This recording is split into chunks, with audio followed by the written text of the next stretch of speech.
चलिए आज हम लोग कल चैप्टर लिस्ट को देखे थे पिछले वाले वीडियो में, और इस वीडियो में हम लोग को देखना है चैप्टर फर्स्ट को। चैप्टर फर्स्ट को कितना क्लास में पढ़ेंगे, कितना समय लगेगा, ये सब सारा बात, और इससे कितना मार्क्स का क्वेश्चन पूछा जाएगा, और इससे लॉन्ग क्वेश्चन रहेगा या नहीं रहेगा, शॉर्ट रहेगा, क्या रहेगा, सारे चीज़ को हम लोग पहले जान लेते हैं। तो चैप्टर फर्स्ट का क्या नाम था, इसको जान लेते हैं। चलिए हेडिंग कीजिएगा, चैप्टर फर्स्ट, क्लास 10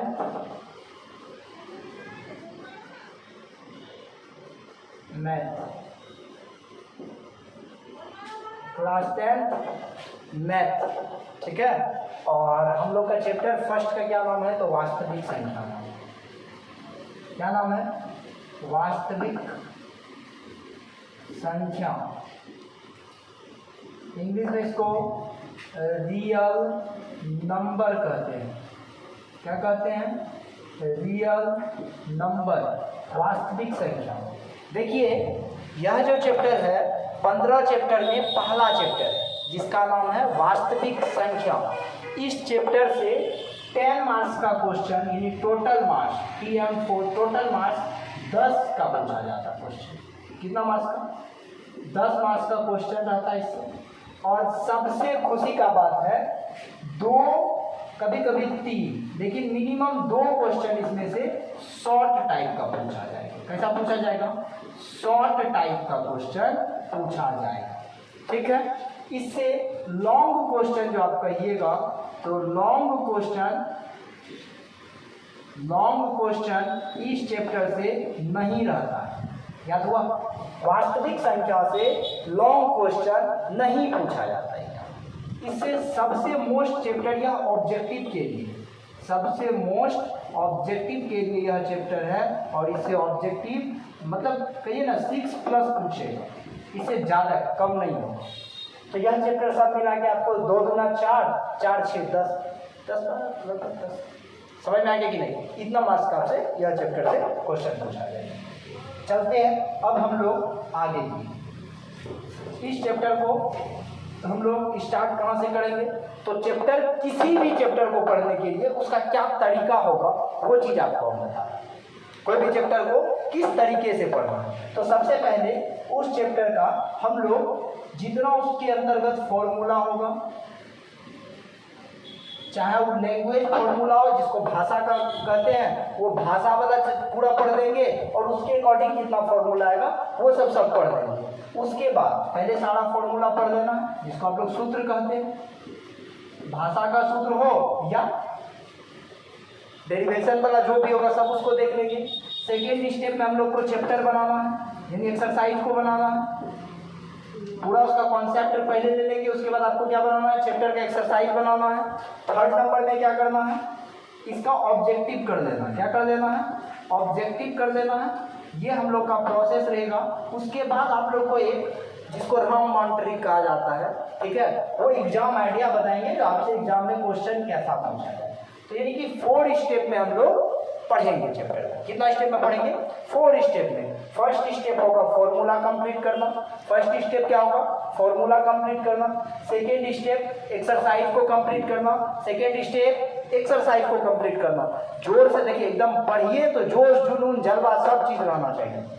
एक्सरसाइज को पढ़ेंगे, फिर उसके बाद ऑब्जेक्टिव कंप्लीट करेंगे, फिर हम लोग एग्जाम आइडिया देखेंगे जिसको आप लोग टेस्ट मीनिंग में देख लेते हैं, ठीक है। इतना चीज को हम लोग को करना। चलिए अब आप लोग को ये भी पता चल गया कि इस चैप्टर से कितना मार्क्स का पूछेगा, पढ़ना कैसे है। तो सबसे पहला चैप्टर का हम लोग कॉन्सेप्ट पढ़ना स्टार्ट कर देते हैं, ठीक है। तो स्टार्ट करें, चलते हैं। सबसे पहले इस चैप्टर के अंतर्गत आएगा अंक। हम लोग स्टार्ट करते हैं यहाँ से, कहाँ से, अंक से। इंग्लिश में अंक को डिजिट कहते हैं। क्या कहते हैं बाबू, डिजिट कहते हैं। क्या कहते हैं, डिजिट कहते हैं। याद रहेगा, अंक को इंग्लिश में डिजिट कहा जाता है। क्या है डिजिट, कहाँ तक है डिजिट, समझ में आ गया कि नहीं, इसको हम लोग जानते हैं। तो समझिएगा, डिजिट का जो डिफिनेशन होगा वो होगा 0 1 2 3 4 5 6 7 8 एंड 9। 9 को क्या कहते हैं, अंक कहते हैं। क्या कहते हैं, अंक कहते हैं। याद हुआ, क्या कहते हैं इसको? अंक कहते हैं। कहाँ से कहाँ तक को? 0 से 9 को क्या कहते हैं? अंक कहते हैं। अब आपसे एक क्वेश्चन यहाँ पे पूछा जाएगा, बताइए अंकों की संख्या कितनी है? क्या पूछा जाएगा? अंकों की संख्या कितनी है? तो देखिए 1 2 3 4 5 6 7 8 9 10। तो अंकों की कुल संख्या कितना? अंकों की कुल संख्या 10। कितना है बाबू? 10 है। अंकों की कुल संख्या 10 है। Concept clear? अंकों की कुल संख्या 10 है। कोई दिक्कत? और अंक कहते किसको है? तो 0 से लेकर 9 तक को अंक कहते हैं। 0 से लेकर 9 तक को क्या कहते हैं? अंक कहते हैं। सेकेंड टॉपिक पे हम लोग चलते हैं, जिस टॉपिक का नाम है संख्या। क्या नाम है इसका? संख्या। इसको हम लोग कहते हैं नंबर। क्या कहते हैं? नंबर। जिसको हिंदी में संख्या, इंग्लिश में नंबर। याद हो गया ना? नंबर। अब इसका डिफिनेशन क्या होगा? अब देखिए अंक का जो समूह बनेगा ना, अंक का जो समूह बनेगा उसी चीज को हम लोग क्या कहेंगे? संख्या। तो क्या होगा इसका डेफिनेशन? अंकों के समूह को, अंकों के समूह को संख्या कहते हैं। संख्या कहते हैं। याद रखिएगा, अंकों के समूह को संख्या कहते हैं। या इसका एक और स्टेप है, याद रखिएगा, 0 1 2 3 4 5 6 7 8 और 9 से बनने वाली समूह संख्या कहलाती है। समूह संख्या कहलाती है। याद रखिएगा, संख्या कहलाती है। क्या बोले? अंकों के समूह को क्या कहते हैं? संख्या कहते हैं। अंकों के समूह को क्या कहते हैं? संख्या कहते हैं। ये 0 1 2 3 4 5 6 7 8 और 9 से बनने वाली समूह को क्या कहते हैं? संख्या कहते हैं। ये भी आपको याद हो गया। एग्जाम्पल को आप चलिए, एग्जाम्पल में देखते हैं क्या सब होगा। जैसे 102 105 2000, ये सब शब्द देखिए, इसमें क्या 1 भी क्या है? अंक है। 0 क्या? अंक है। 2 क्या? ये सब आपस में मिल गया तो क्या बन गया? नंबर बन गया। जब भी आपस में जुड़ गया तो क्या बन गया? नंबर बन गया, यानी संख्या बन गया। यहाँ तक आपको कोई प्रकार की त्रुटि नहीं हुआ होगा। अब हम लोग चलते हैं इसको मिटा देंगे। चलिए समझते चलिएगा। इसके बाद हम लोग, अब सबसे बड़ा बात है क्या? सबसे छोटी संख्या क्या है? पृथ्वी पर एक अंक का जो होगा सबसे छोटा संख्या क्या होगा? फिर जब कोई चीज छोटा होता है तो उसका कुछ बड़ा होता है। गरीब है तो अमीर है, गरीब नहीं तो अमीर नहीं। तो छोटा है तो बड़ा भी होगा और बड़ा है तो छोटा भी होगा। समझ में आया कि नहीं? तो छोटा है तो बड़ा भी होगा, याद रखिएगा। तो एक अंकों की सबसे छोटी संख्या 0 यानी कि 0 होती है। 0 यानी कि 0 होती है। एक अंक, ठीक है, होती है।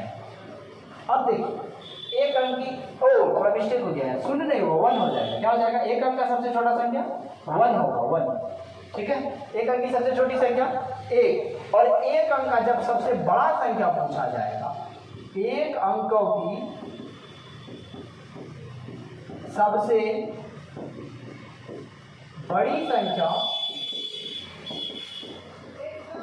तो आप बताइए एक अंक में सबसे बड़ा क्या होगा? 9। अभी तुरंत अंक पढ़े देना। और सबसे छोटा और सबसे बड़ा 9 होती है। अब आपको कॉन्सेप्ट हम दे रहे हैं, ये बताइए। एक अंक का सबसे छोटी संख्या 1 होता है और एक अंक का सबसे बड़ी संख्या 9 होता है। याद रखिए, इसी में आपको पूछेगा, बताइए 2 अंक की सबसे छोटी संख्या, सबसे छोटी संख्या बताइए। 2 अंक का संख्या स्टार्ट कहां से होता है? तो 9 तक तो एक अंक है, 10 पे जाने के बाद क्या हो जाएगा? 2 अंक, तो 1 पे 0 हो जाएगा। इसी का तीसरा कॉन्सेप्ट देखिए, यदि आपको पूछ दे 3 अंक की सबसे छोटी संख्या, तो 3 अंक 99 पर तो 2 अंक खत्म हुआ, तो 3 अंक का क्या हो जाएगा? 100। अब इसी तरह से पूछेगा 4 अंक का, बस आप 0 की संख्या को इंक्रीज करते जाइएगा। 4 अंक की हो गया, पूछेगा 5 अंक का छोटी संख्या, सिर्फ और सिर्फ क्या करना, जितना अंक का कहेगा, आपको 50 अंक का कह देगा छोटी संख्या, तो आपको एक पे 49 ठो जीरो डाल देना। समझ में आया कि नहीं? पूछ देगा बताइए 200 अंकों की सबसे छोटी संख्या क्या होगा, क्या कहिए, क्या कहिए? 1 पे 199 जीरो। समझ में आया कि नहीं? कॉन्सेप्ट पूरा क्लियर हुआ? पूछेगा 40 अंक का सबसे छोटी संख्या, क्या कहिएगा? 1 पे 39 ठो जीरो, एक कम कर देना, इधर मैनेज हो जाएगा। अब देखिए इसमें बड़ी संख्या को जानना है, बड़ी संख्या का पूरा कॉन्सेप्ट देखिए। 1 अंकों की सबसे बड़ी संख्या क्या था? 9। तो 2 अंक का सबसे बड़ी संख्या क्या हो जाएगा? 2 अंकों की सबसे बड़ी संख्या क्या हो जाएगा? 99। फिर कहेगा आपको 3 अंक का बोलिए, 53। 4 अंक का कहिए, 4 ठो 9। मतलब इसका कॉन्सेप्ट भी क्लियर है, जितना अंक का कहेगा उतना लाइन ठो होगा। लेकिन छोटी संख्या में एक कॉन्सेप्ट है, 5 अंक का कहेगा तो 1 पर 4 ठो जीरो देना, 6 अंक का कहेगा तो 1 पे 5 ठो जीरो देना। समझ में आएगा इसका कॉन्सेप्ट? 7 अंक का कहेगा तो 1 पर 6 ठो जीरो देना। कॉन्सेप्ट पूरा बिल्कुल क्लियर है। अब चलते हम लोग आगे। अब आपको बहुत बड़ा चीज सीखने को मिलेगा। इसमें कहा जाता है यदि किसी संख्या को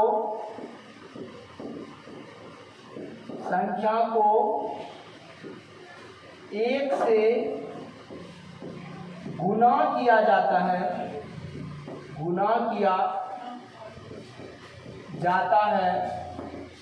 तो गुणनफल वही संख्या प्राप्त होता है, वही संख्या प्राप्त होता है। फिर से पढ़िएगा एक बार, देखिए क्या कहता है। यदि किसी संख्या को 1 से गुना किया जाता है, आप में यदि हम 1 गुना कर देंगे ना, तो आप जो है वही रह जाएंगे। याद हुआ कॉन्सेप्ट? यदि किसी संख्या के साथ 1 को गुना किया जाता है तो उसमें नो चेंज, जैसे रहते हैं वही रह जाता है। फिर से समझिए, यदि किसी संख्या को 1 से गुना किया जाता है तो गुणनफल वही संख्या प्राप्त हो जाता है। एग्जाम्पल, यदि आप 200 को 1 से मल्टीप्लाई कीजिए तो आंसर 200 प्राप्त हो। a गुना 1 कीजिए, आंसर क्या प्राप्त होता है? a प्राप्त होता है। b गुना 1 कीजिए, आंसर क्या प्राप्त होता है? b प्राप्त होता है। यानी आप जिसको भी 1 से गुना कर रहे हैं, मल्टीप्लाई कर रहे हैं, सेम वही आंसर प्राप्त। कॉन्सेप्ट क्लियर है हम लोग का? थर्ड नंबर में नेक्स्ट पॉइंट इसका क्या है समझिएगा। फिर देखिए, यदि किसी संख्या को 0 से गुना किया जाता है तो गुणनफल 0 प्राप्त होता है। क्या प्राप्त होता है? 0 यानी कि 0 प्राप्त होता है। एग्जाम्पल और देखिएगा, यदि आप 4 गुना 0 करते तो इसका आंसर आपको 0 मिल जाता है। यदि हम 8 में 0 से गुना कर देंगे तो आपका भी मान क्या हो जाएगा? 0 हो जाएगा। तो इसका कॉन्सेप्ट पकड़िएगा, किसी भी संख्या को 0 से गुना करने के बाद आंसर क्या प्राप्त हो जाता है बाबू? 0। a गुना 0 बराबर 0, b गुना 0 बराबर 0। इस प्रकार की कॉन्सेप्ट को आपको मिलेगा। a गुना 0 बराबर 0, b गुना 0 बराबर 0, c गुना 0 बराबर, आप गुना 0 बराबर आप नहीं होइएगा, क्या हो जाएगा? आंसर 0 हो जाएगा। हाँ, आप गुना 1 बराबर क्या हो जाइएगा? आप हो जाइएगा। समझ में आ गया कि नहीं आ गया? तो आज हम लोग इसी टॉपिक पे यहीं तक रहेंगे, फिर इससे आगे कल हम लोग नेक्स्ट टॉपिक पे मिलेंगे। ठीक है? तो आप लोग देखिए और धीरे धीरे आएगा, सारा टॉपिक आते रहेगा तो हम लोग बेस्ट रहेंगे। तब तक के लिए बाय बाय, फिर मिलते हैं कल। तब तक के लिए